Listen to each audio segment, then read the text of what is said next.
नागेन्द्रहाराय त्रिलोचनाय भस्माङ्गरागाय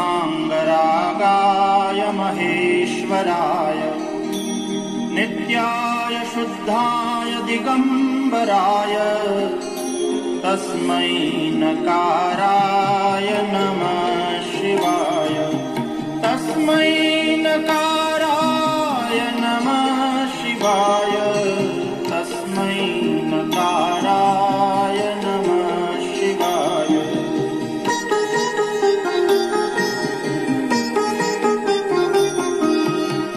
मन्दाकिनी सलिलचन्दनचर्चिताय नन्दीश्वर प्रमथनाथ महेश्वराय मन्दार पुष्प बहुपुष्प सुपूजिताय तस्मै मकाराय नमः शिवाय।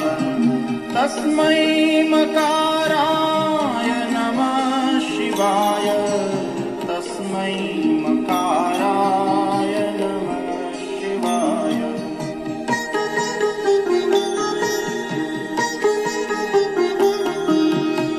शिवाय गौरीवदनाब्जवृन्द सूर्याय दक्षाध्वरनाशकाय श्रीनीलकण्ठाय वृषध्वजाय तस्मै शिकाराय नमः शिवाय। तस्मै शिकाराय नमः शिवाय। तस्मै शिकाराय नमः शिवाय।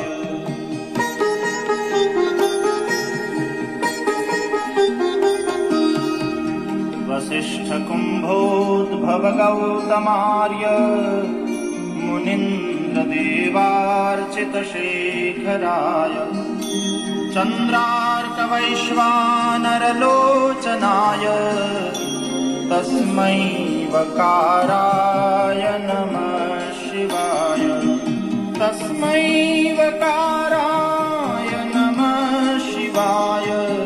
तस्मै वकाराय नमः शिवाय।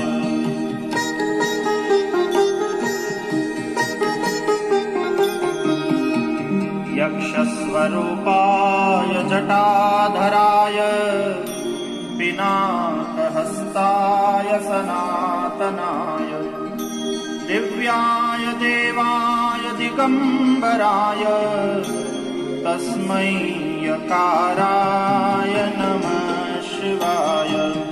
तस्मै यकाराय नमः शिवाय। तस्मै यकाराय नमः शिवाय।